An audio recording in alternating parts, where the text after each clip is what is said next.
Miyazaki est de retour. Après de nombreuses années de silence, à travailler assidûment sur son nouveau projet Le Garçon et le Héron, mais surtout Le Petit Patapon.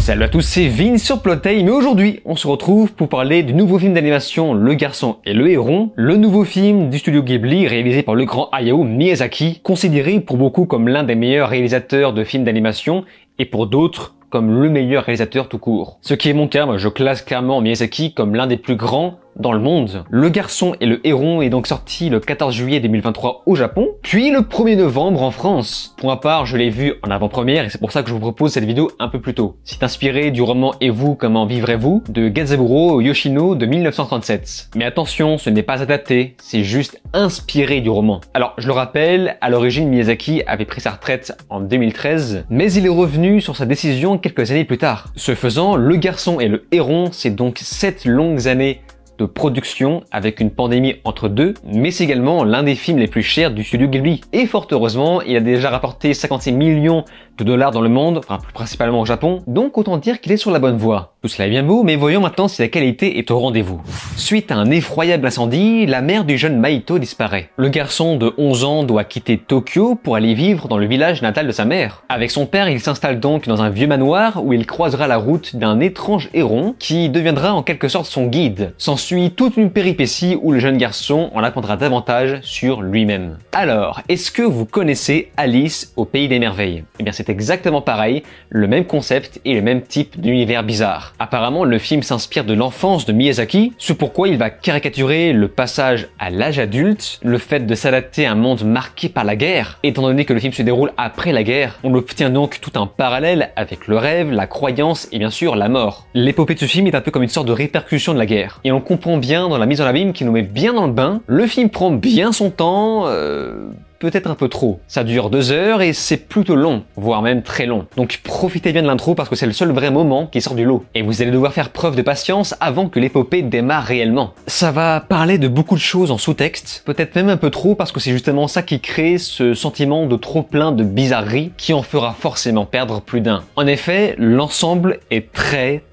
métaphorique. Et malgré une forme saisissante, son aspect abstrait servira de bouclier pour cacher une légère paresse de développement, notamment dans la structure narrative. On se retrouve donc avec ni plus ni moins qu'un Miyazaki qui nous fait voyager dans un univers bizarre, et forcément il est difficile de comprendre à quel niveau ce dernier fonctionne. Cet univers est volontairement incohérent pour donner une impression de rêve. Mais malheureusement, dans tout ça, j'ai eu beaucoup de difficultés à m'attacher au personnage, malgré le fait que le chara design soit très réussi, souvent mignon. Je pense que c'est le terme qui résume le mieux ce film, c'est mignon et bizarre, et très long. Le fait de pouvoir s'accrocher au personnage est peut-être la touche qui manquait à ce film, sans parler de la fin qui nous quitte de façon extrêmement brutale. Oui, je pense que Le Garçon et le Héron manquent d'une bonne conclusion, car plus d'une personne sont sortis en faisant « oui ».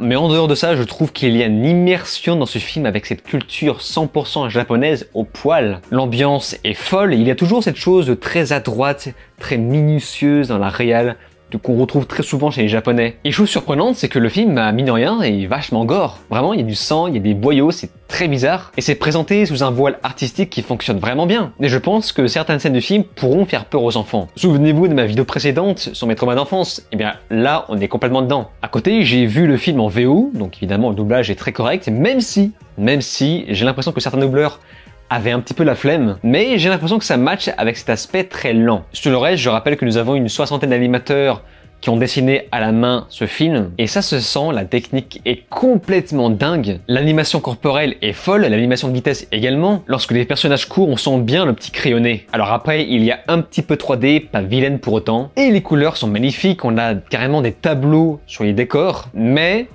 ce nouveau film ne m'a pas non plus fait rêver concernant sa direction artistique. On circule entre différents intérieurs et extérieurs standards. Côté musique, c'est Joe Hisaishi qui a travaillé dessus, donc un récurrent du studio Ghibli, mais elle non plus ne m'a pas spécialement transporté plus que ça. Après côté, on a une espèce de sound design ultra travaillé qui contribue à cette immersion, mais également, chose qui ne m'a pas forcément surpris, beaucoup de silence. Ça ne m'a pas surpris parce que c'est récurrent dans les Miyazaki, mais attention, ça peut parfois créer une sensation soporifique. Le Garçon et le Héron est un film d'une qualité irréprochable, bien que ce Miyazaki a a eu énormément de mal à me transporter. On reconnaît certains codes qu'on retrouvait dans par exemple Le Voyage de Chihiro, sans l'espèce de petite flamme derrière. C'est un film expérimental, donc soyez prévenus. Accrochez-vous, vous n'en sortirez pas indemne. Il faut savoir un truc, c'est que j'ai regardé la bande-annonce juste après avoir vu le film, parce que voilà, je ne voulais pas me spoiler.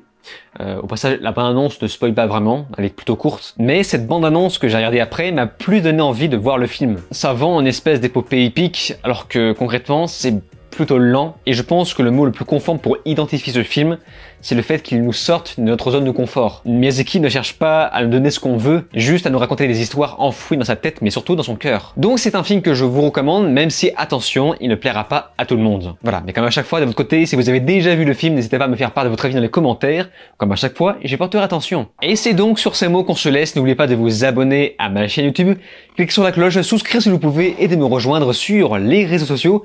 Je vous dis alors ciao et à la prochaine.